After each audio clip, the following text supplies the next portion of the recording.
ओम श्री साई राम। साईं सच्चरित्र अध्याय 5। चांद पाटिल की बारात के साथ श्री साईं बाबा का पुनः आगमन, अभिनंदन तथा श्री साईं शब्द से संबोधन, अन्य संतों से भेंट, वेशभूषा व नृत्य कार्यक्रम, पादुकाओं की कथा, मोहिद्दीन के साथ कुश्ती, मोहिद्दीन का जीवन परिवर्तन, जल का तेल में रूपांतरण, मिथ्या गुरु जौहर अली। जैसा गत अध्याय में कहा गया है कि अब श्री साईं बाबा के शिरडी में अंतर्धान होने के पश्चात उनका शिरडी में पुनः किस प्रकार आगमन हुआ, इसका वर्णन करूंगा। ओम साई राम।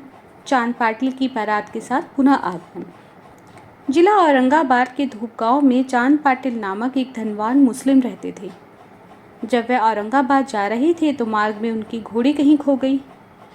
2 मास तक उन्होंने उसकी खोज में घोर परिश्रम किया, परंतु उसका कहीं पता नहीं चल सका। अंत में निराश होकर उसकी जीन को पीठ पर लटकाए औरंगाबाद को वे लौट रहे थे। तब लगभग 14 मील चलने के पश्चात उन्होंने एक आम्र वृक्ष के नीचे एक फकीर को चिलम तैयार करते हुए देखा, जिसके सिर पर एक टोपी, तन पर कफनी और पास में एक सटका था। फकीर के बुलाने पर चांद पाटिल उनके पास पहुंचे। जीन देखते ही फकीर ने पूछा कि यह जीन कैसी। चांद पाटिल ने निराश के स्वर होकर कहा कि क्या कहूँ, मेरी एक घोड़ी थी जो वह खो गई है, यह उसी की है। फकीर बोले, थोड़ा नाले के और भी तो ढूंढो। चांद पाटिल नाले के समीप गए तो अपनी घोड़ी को वहीं चरते हुए देखकर महान आश्चर्य उन्हें हुआ। उन्होंने सोचा कि फकीर कोई सामान्य व्यक्ति नहीं, वरन उच्च कोटि के कोई मानव दिखलाई देते हैं। घोड़ी को साथ लेकर जब वह फकीर के पास लौट कर आए, तब तक चिलम भरकर तैयार हो चुकी थी। केवल 2 ही वस्तुओं की आवश्यकता रह गई थी, एक तो चिलम सुलगाने के लिए अग्नि और साफा को गीला करने के लिए जल। फकीर ने अपना चिमटा भूमि में घुसेड़ा और ऊपर खींचा तो उसके साथ एक प्रज्वलित अंगारा बाहर निकला। वह अंगारा चिलम पे रखा गया। फिर फकीर ने सटके से जो ही बलपूर्वक जमीन पर प्रहार किया, त्यों ही वहां से पानी निकलने लगा और उसने साफी को भिगोकर चिलम को लपेट लिया। इस प्रकार सब प्रबंध कर फकीर ने चिलम पी और तत्पश्चात चांद पाटिल को भी दी। यह सब चमत्कार देखकर चांद पाटिल को बड़ा ही विस्मय हुआ। चांद पाटिल ने फकीर से अपने घर चलने का आग्रह किया। दूसरे दिन चांद पाटिल के साथ फकीर उनके घर चले गए और वहां कुछ समय तक रहे। पाटिल धूप गांव का अधिकारी था। उसके घर पर अपने साले के लड़के का विवाह होने वाला था। बारात शिरडी जाने वाली थी, इसलिए चांद पाटिल शिरडी को प्रस्थान करने का पूर्ण प्रबंध करने लगा। फकीर भी बारात के साथ वहीं गए। विवाह निर्विघ्न समाप्त हो गया और बारात कुशलतापूर्वक धूप गांव को लौट आई, परंतु वह फकीर शिरडी में ही रुक गए और जीवन पर्यंत वहीं रहे। ओम श्री साई राम। फकीर को साईं नाम कैसे प्राप्त हुआ? जब बारात शिरडी में पहुंची तो खंडोबा के मंदिर के पास मालसापति के खेत में एक वृक्ष के नीचे ठहराई गई। खंडोबा के मंदिर के सामने ही जब बैलगाड़ियां खोल दी गई और बारात के सब लोग एक एक करके नीचे उतरने लगे, तो तरुण फकीर को उतरते देख मालसापति ने आओ साईं कहकर उनका अभिनंदन किया और अन्य उपस्थित लोगों ने भी साईं शब्द से ही संबोधन कर उनका आदर किया। इसके पश्चात वे साईं नाम से ही प्रसिद्ध हो गए। ओम श्री साई राम। अन्य संतों से संपर्क। शिरडी आने पर श्री साईं बाबा मस्जिद में निवास करने लगे। बाबा के शिरडी आने में उनसे आने के पूर्व देवीदास नाम के एक संत अनेक वर्षों से वहां रहते थे। बाबा को वह बहुत प्रिय थे। वह उनके साथ कभी हनुमान मंदिर और कभी चावड़ी में रहते थे। कुछ समय के पश्चात जानकीदास नाम के एक संत का भी शिरडी में आगमन हुआ।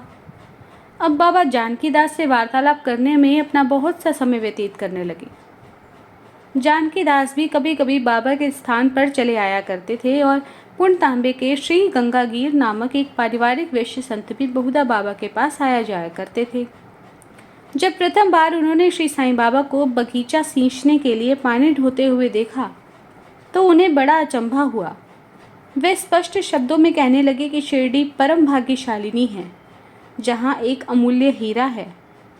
जिन्हें तुम इस प्रकार परिश्रम करते हुए देख रहे हो, वह कोई सामान्य पुरुष नहीं है, अपितु यह भूमि बहुत भाग्यशालिनी है तथा महान पुण्य भूमि है। इसी कारण इसे यह रत्न प्राप्त हुआ है।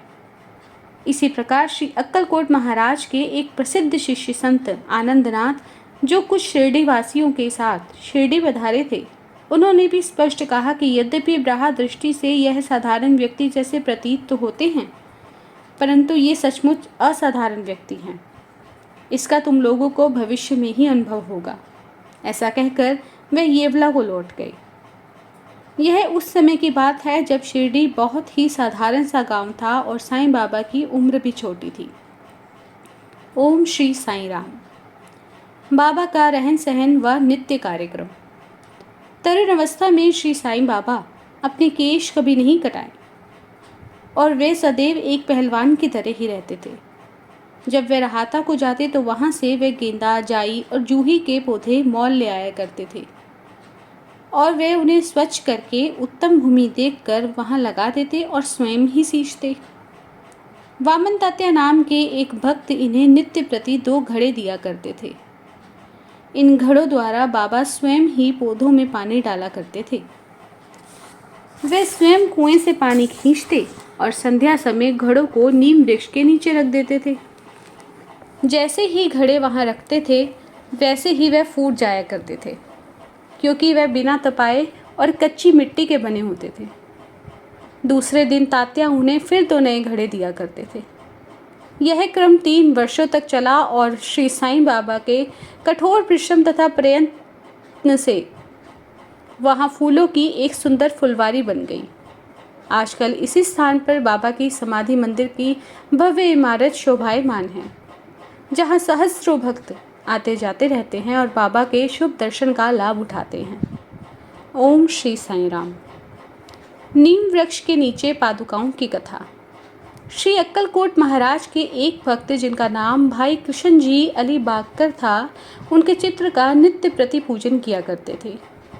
एक समय उन्होंने अक्कलकोट जाकर महाराज की पादुकाओं का दर्शन एवं पूजन करने का निश्चय किया, परंतु प्रस्थान करने के पूर्व अक्कलकोट महाराज ने स्वप्न में दर्शन देकर उनसे कहा कि आजकल शिरडी में ही मैं विश्राम स्थल करता हूँ, तुम वहीं जाकर मेरा पूजन करो। इसीलिए भाई ने अपने कार्यक्रम में परिवर्तन कर शिरडी आकर श्री साईं बाबा की पूजा की। वे आनंद पूर्वक शिरडी में 6 मास तक रहे और इस स्वप्न की स्मृति स्वरूप उन्हें पादुकाएं बनवाई।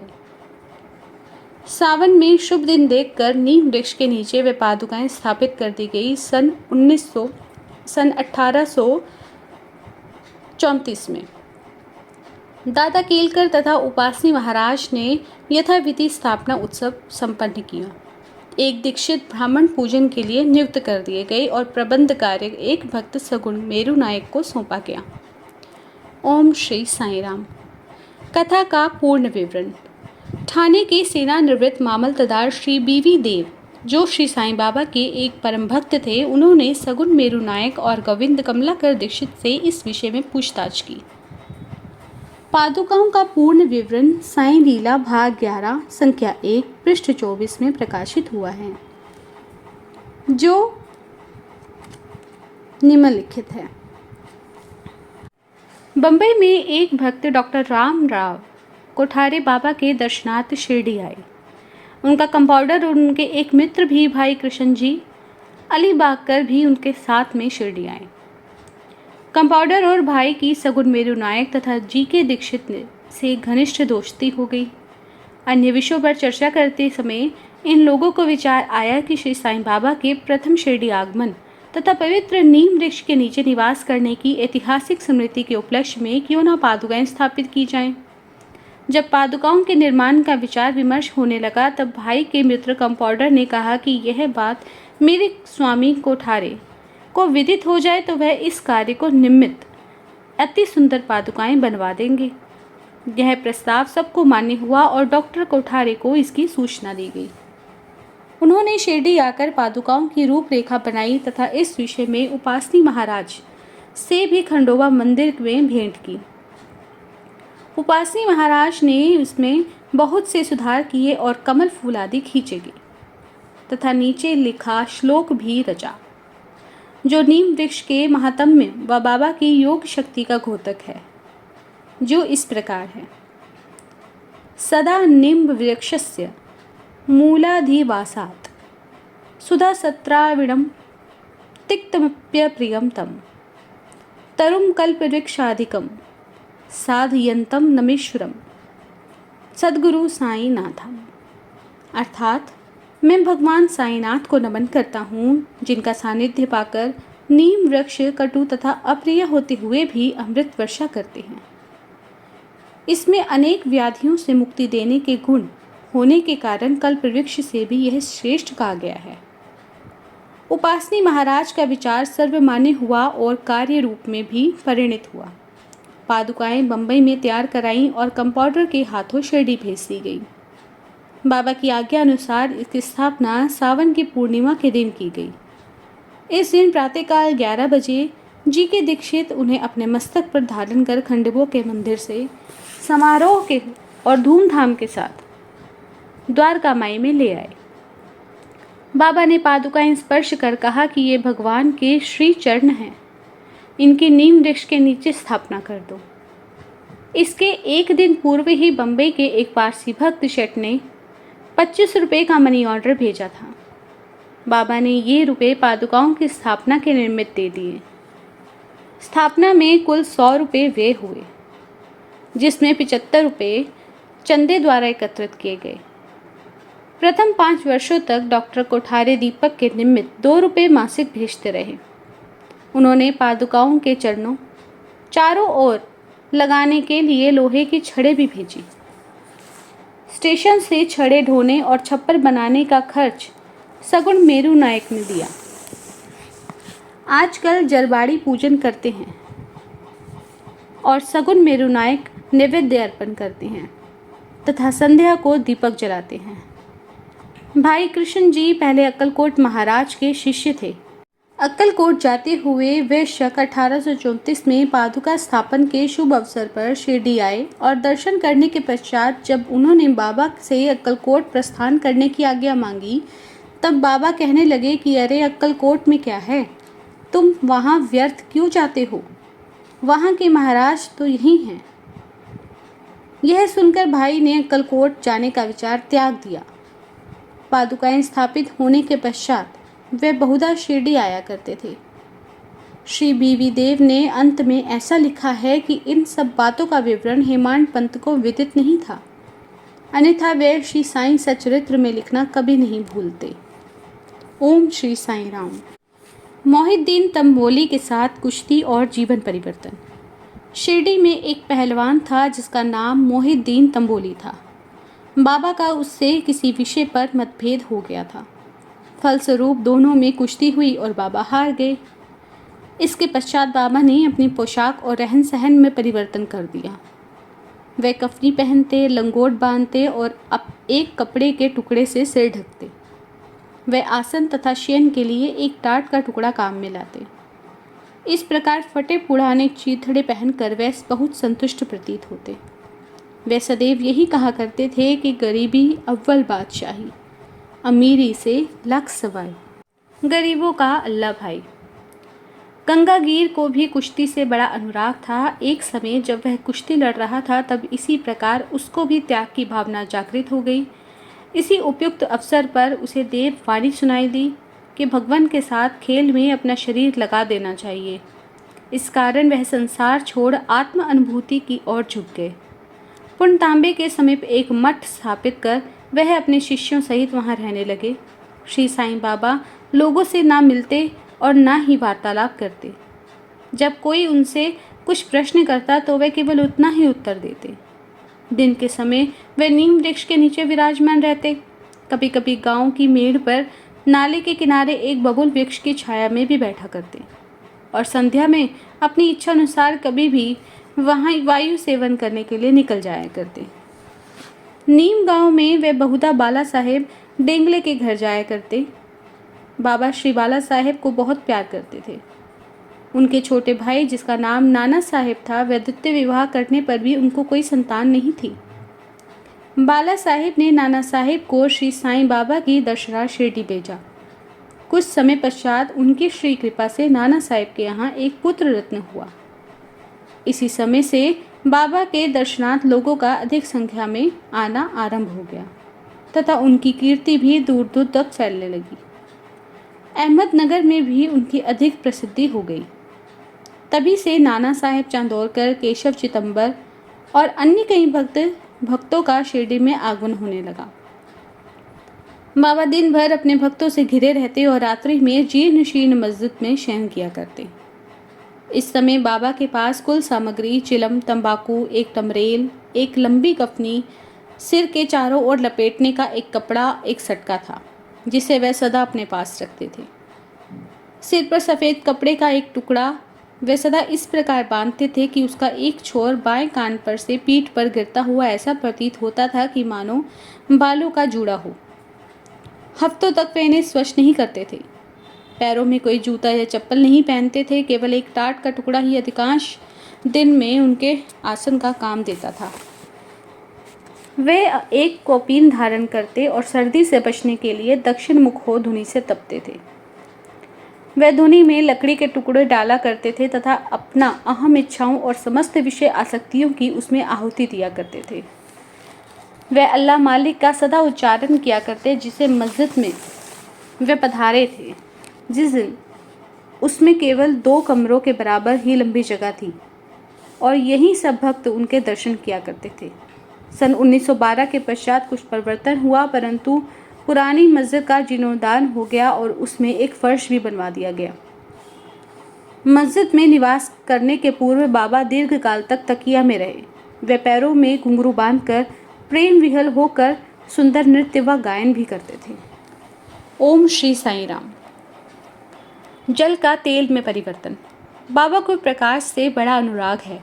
वह संध्या समय दुकानदारों से भिक्षा में तेल मांग लेते थे और दीप मालाओं से मस्जिद को सजाकर रात्रि भर दीप जलाया करते थे। यह क्रम कुछ दिनों तक ठीक इसी प्रकार चलता रहा। अब बनिए तंग आ गए और उन्होंने संगठित होकर यह निश्चय किया कि आज कोई उन्हें तेल नहीं देगा।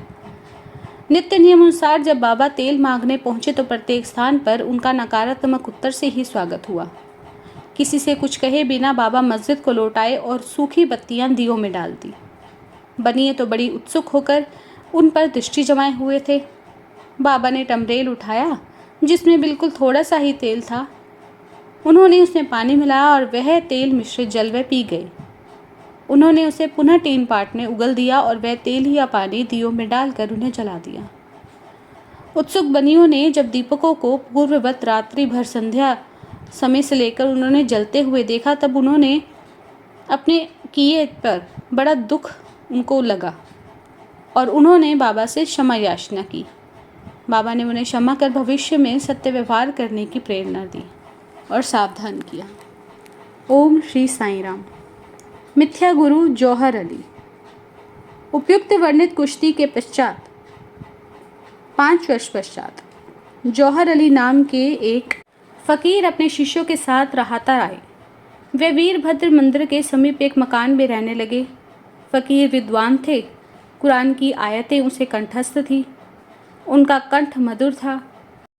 गांव के बहुत से धार्मिक और श्रद्धालु जन उनके पास आने लगे और उसका यथा योग्य आदर होने लगा। लोगों से आर्थिक सहायता प्राप्त कर उसने वीरभद्र मंदिर के पास एक ईदगाह बनवाने का निश्चय किया। इस विषय को लेकर कुछ झगड़ा हो गया, जिसके फलस्वरूप जौहर अली राहता छोड़कर शिरडी आ गए और बाबा के साथ मस्जिद में निवास करने लगे। उसने अपनी मधुर वाणी से लोगों के मन को जीत लिया। वे बाबा को भी अपना शिष्य बताते थे। बाबा ने कोई आपत्ति नहीं की और उसका शिष्य होना स्वीकार कर लिया। तब गुरु और शिष्य दोनों पुनः राहता आकर रहने लगे। गुरु शिष्य की योग्यता से अनभिज्ञ था, परंतु शिष्य गुरु के दोषों से पूर्ण परिचित था। इतने पर भी बाबा ने कभी उसका अनादर नहीं किया। पूर्ण लगन से अपना कर्तव्य निभाते रहे और उसकी अनेक प्रकार से सेवा की। वे दोनों कभी कभी शिरडी भी आया करते थे, परंतु मुख्य निवास उनका राहता में ही था। श्री बाबा के प्रेमी भक्तों को उनका दूर राहता में रहना अच्छा नहीं लगता था, इसलिए वे सब मिलकर बाबा को शिरडी वापस लाने के लिए गए। इन लोगों की ईदगाह के समीप बाबा से भेंट हुई और उन्हें अपने आगमन का हेतु बतलाया। बाबा ने उन लोगों को समझाया कि फ़कीर के आने से पूर्व ही अब आप लोग शिरडी लौट जाएं। इस प्रकार वार्तालाप हो ही रहा था कि इतने में फ़कीर आ पहुँचे। इस प्रकार अपने शिष्य को वहाँ से ले जाने का कुप्रयत्न करते देखकर वह बहुत क्रोधित हुए। कुछ वाद विवाद के पश्चात स्थिति ऐसी परिवर्तित हुई कि अंत यह निर्णय हुआ कि फ़कीर व शिष्य दोनों ही शिरडी में आकर निवास करने लगे और इसीलिए वे शिरडी में आकर रहने लगे। कुछ दिनों के बाद देवीदास ने गुरु की परीक्षा ली और उसमें कुछ कमी आई। चांद पाटिल की बारात के साथ जब बाबा शिरडी में आए तो उससे 12 वर्ष पूर्व देवीदास लगभग 10 या 11 वर्ष की अवस्था में शिरडी आए थे और हनुमान मंदिर में रहते थे। देवीदास सुडौल, सुंदर आकृति और तीक्ष्ण बुद्धि के थे। वे त्याग की साक्षात मूर्ति और अगाध ज्ञानी भी थे। बहुत से सज्जन जैसे तात्या कोते, काशीनाथ व अन्य लोग उन्हें अपने गुरु के समान ही मानते थे। लोग जौहर अली को उनके सम्मुख लाए। विवाद में जौहर अली बुरी तरह पराजित हुए और शिरडी छोड़ विजापुर को भाग गए। वे अनेक वर्षों के पश्चात शिरडी आए और श्री साईं बाबा की चरण वंदना की। उनका यह भ्रम कि वह स्वयं गुरु थे और साईं बाबा उनके शिष्य अब दूर हो गया था। श्री साईं बाबा उसे गुरु समान ही आदर देते थे। उसका स्मरण कर उसे बहुत पश्चाताप हुआ कि इस प्रकार की श्री साईं बाबा ने अपने प्रत्यक्ष आचरण से आदर्श उपस्थित किया कि अहंकार से किस प्रकार छुटकारा पाकर शिष्य के कर्तव्यों का पालन कर किस तरह आत्मानुभव की ओर अग्रसर होना चाहिए। ऊपर वर्णित जो कथा है मालसापति की कथा अनुसार अगले अध्याय में रामनवमी का त्यौहार, मस्जिद की पूर्व हालत एवं उसके पश्चात उसके जीर्णोद्धार इत्यादि का वर्णन होगा। ओम श्री साईं राम। श्री सद्गुरु साईनाथ अर्पणमस्तु। शुभम भवतु। अध्याय 5 समाप्ति।